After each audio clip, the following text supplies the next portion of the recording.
नमस्कार, मैं श्री गोपाल नारसन। चलिए बुलेटिन शुरू करते हैं। सबसे पहले मुख्य समाचारों पर एक नजर। भारत में पहली बार गधी के दूध की डेयरी खुलेगी। वरिष्ठ अधिवक्ता प्रशांत भूषण का सुप्रीम कोर्ट से बिना शर्त माफी मांगने से इनकार। कुंवर पन्नो सिंह चैंपियन पुनः भाजपा में शामिल। 2 माह से लापता है राष्ट्रीय जल विज्ञान संस्थान का संविदा कर्मचारी। अब खबर विस्तार से। अभी तक आपने गाय, भैंस, बकरी, ऊंट के दूध के बारे में सुना होगा, लेकिन पहली बार भारत में गधी के दूध की तैयारी चल रही है। हरियाणा के हिसार में गधी के दूध के लिए डेयरी की स्थापना की जा रही है। भारतीय पशु अनुसंधान केंद्र ने इसकी तैयारी की सूचना दी है। वरिष्ठ अधिवक्ता प्रशांत भूषण ने अवमानना मामले में सुप्रीम कोर्ट से बिना शर्त माफी मांगने से इनकार कर दिया है। उन्होंने कहा है कि उनके बयान सद्भावनापूर्ण थे और अगर वे माफी मांगेंगे तो यह उनकी अंतरात्मा और उस संस्थान की अवमानना होगी जिसमें वो सबसे ज्यादा विश्वास रखते हैं। भाजपा से निष्कासित खानपुर विधायक कुंवर पन्नो सिंह ने आज देहरादून में भाजपा प्रदेश अध्यक्ष बंशीधर भगत के आवास पर पार्टी की सदस्यता पुनः ग्रहण कर ली है। पार्टी अध्यक्ष बंशीधर भगत ने कहा कि विधायक पन्नो सिंह चैंपियन को एक और अवसर दिया जा रहा है। उन्होंने कहा कि पिछली गलतियों की क्षमा याचना उनके द्वारा की गई है। गत वर्ष विधायक पन्नो सिंह चैंपियन का एक वीडियो वायरल होने के कारण भाजपा से उन्हें 6 वर्ष के लिए निष्कासित कर दिया गया था। लंढौरा राजकीय आयुर्वेदिक अस्पताल प्रभारी डॉक्टर अंकुर त्यागी की ओर से नगर पंचायत कार्यालय में 60 लोगों को इम्यूनिटी बढ़ाने के लिए किट बांटी गई है। डॉक्टर त्यागी ने बताया कि रोजाना देसी दवा का काढ़ा बनाकर पीने से रोगों से लड़ने की क्षमता बढ़ती है। इस दौरान फार्मासिस्ट अनीता सेमवाल ने किट का इस्तेमाल करने के तरीके भी समझाए। डॉक्टर त्यागी ने बताया कि 188 लोगों को किट का वितरण किया जाएगा। राष्ट्रीय जल विज्ञान संस्थान रुड़की के संविदा कर्मचारी के बारे में 2 माह से भी अधिक समय बीत जाने पर कोई सुराग नहीं लग पाया है। पुलिस और परिजन युवक की तलाश में लगे हैं। सिविल लाइंस रुड़की निवासी रामकुमार उर्फ सुनील अपने साथी मृत्युंजय के साथ 13 जून को सोलानी पार्क रुड़की के पास टहलने गया था, जहां से वह लापता हो गया था और आज तक उसका कोई सुराग नहीं लग पाया है। बैंक अकाउंट में किसी भी बड़ी रकम को ट्रांसफर कराना आपके लिए भारी पड़ सकता है। यदि आप इनकम टैक्स डिपार्टमेंट को उसके स्रोत और कारण नहीं बता पाते हैं तो इनकम टैक्स एक्ट के सेक्शन 69A के मुताबिक यदि बीते फाइनेंशियल ईयर में आपके खाते में ऐसी कोई बड़ी रकम ट्रांसफर हुई है जिसकी आपके पास डिटेल नहीं है तो फिर उसके लिए बड़ा जुर्माना अदा करना पड़ सकता है। अब खबरें सहारनपुर से।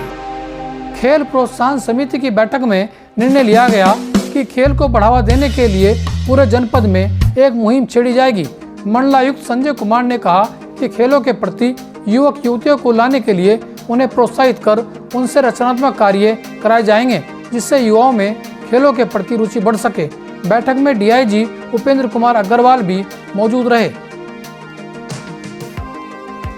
जिलाधिकारी को ज्ञापन देकर छड़ी के पुजारियों ने कहा कि उन्हें मेला गुघाल में छड़ी लाने की अनुमति दी जाए। जैसे हमारा मेला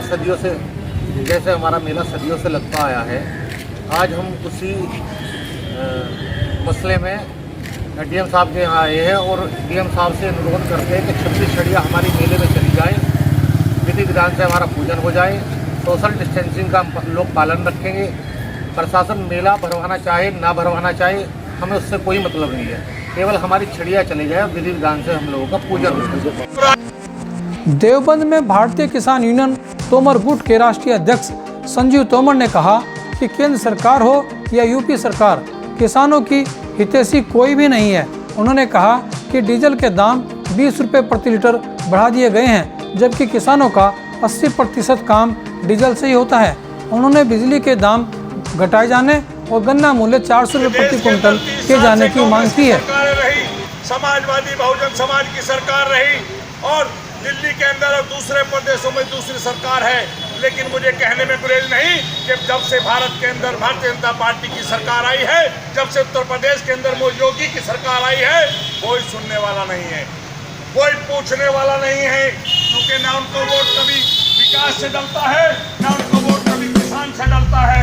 मुझे कहने में गुरेज नहीं, साथियों उनको वोट धर्म के नाम पर डलता है, इसलिए उनका काम चलता है। फिर चाहे मजदूर बेकार हो, चाहे किसान बेकार हो, चाहे नौजवान बेकार हो और चाहे बच्चे बेकार हो, इस बात से उन्हें कोई फर्क नहीं पड़ता।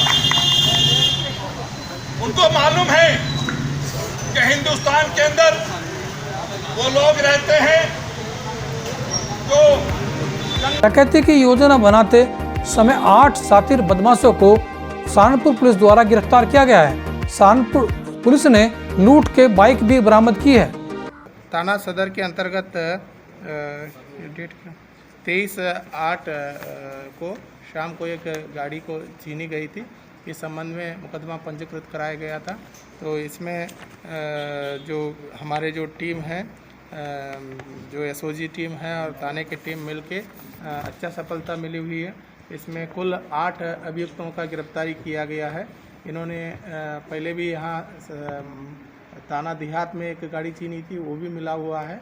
और इसके अलावा और 5 व्हीकल्स बरामद हुए हैं। इसका डिटेल हम पता करवा रहे हैं कि कहाँ कहाँ से ये लोग किए हैं। तो ये कुछ कटा हुआ मतलब पार्ट्स भी। जैसे कि आप जानते हैं कि वैश्विक महामारी के चलते हुए मेला गोगाल जो है इस बार स्थगित कर दिया गया था। हर वर्ष ये मेला बड़े ही धूमधाम से मनाया जाता, तो यहाँ पर लाखों की जनसंख्या के अंदर भक्त लोग आते थे अपनी श्रद्धा लेकर। लेकिन इस बार वैश्विक महामारी के चलते हुए इस बार जो है मेला गोगाल नहीं होगा। मेरे साथ हैं मेला गोगाल के महासचिव।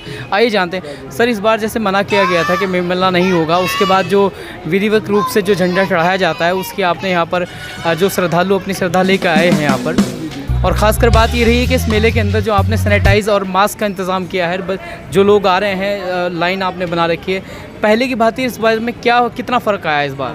फ़र्क ये है सर इसमें कि पहले हम लोग खुले मन से काम करते थे, खुले मन से पब्लिक आती थी, किसी को रोक टोक नहीं होती थी, किस टाइम आए कैसे कहाँ से जाए, सब कुछ होता था। लेकिन इस कारण कोरोना के कारण इस बार सभी लोग अपने आप में उत्साहित भी हैं और प्रतिबद्ध भी है कि हमें कोरोना से लड़ना है और दूरी बना के रखनी है। तो अभी हम खुद ही देख रहे हैं कि हमें कहने की ज़रूरत नहीं पड़ रही है लोगों से। वो खुद ही अपना मास्क भी लेकर के आ रहे हैं, सैनिटाइज खुद ही करा रहे हैं, सोशल डिस्टेंसिंग भी दूरी रख रहे हैं और सभी लोग आपस में एक दूसरे का सहयोग कर रहे हैं। अच्छा, किसी तरीके से नहीं। जैसे कि आपने सभी अनाउंस किया गया है कि यहाँ पर भीड़ ना हो, लेकिन उसके बावजूद भी यहाँ पर देखा जा रहा है कि बहुत सारे भक्त आ चुके हैं। तो किस तरह से इंतज़ाम किया? नहीं, इंतजाम यही है सर, हम तो माइक पर कंटिन्यूअस सुबह से अभी तक के ये बोल रहे हैं, बार बार सभी को समझा रहे हैं कि आप सोशल डिस्टेंसिंग को मेंटेन करें, भारत सरकार के दिशा निर्देशों का पालन करें, किसी भी प्रकार की अनियमितता ना करें जिससे दूसरे का हाल बेहाल हो या हम कोरोना के प्रकोप में फंसें। दूसरी बात ये रही कि सर हमारे जितने भी प्रारंभिक कार्य थे इस कार्य मेले को लेकर के, जो भी हमारे पूजा पाठ थी, हमारे भक्तजनों का कार्यकाल था, जो भी इसमें क्रियाएँ चल रही थी वो सभी को हमने पूरा किया, उसको फॉलो किया। बस प्रार्थना ये थी सभी से कि हम लोग जितने भी जनता हमारे पास आए वो कम से कम एक लिमिटेड संख्या में आए और एक दूरी बना करके रखे जिससे हम अपना इस कार्य को संपूर्ण कर सकें। अच्छा, जैसे अब यहाँ पर जनता ये भक्त लोग आए हैं तो कितने लोगों का तिलक हुआ है? सुबह शाम यहाँ तक कितने लोग आ गए हों? ये तो हम नहीं कह सकते, लेकिन सेवा भाव सबके अंदर है और नहीं इस काम को रोक नहीं सकते थे। अपने आप ही जनता आ रही है, अपने आप ही जनता सेवा करके जा रही है।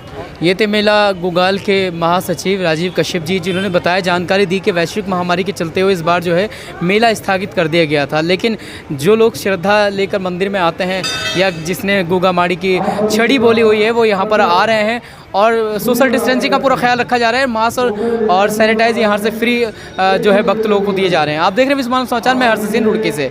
धन्यवाद। उत्तराखंड व उत्तर प्रदेश खबरों के लिए बने रहिए हमारे साथ। नमस्कार।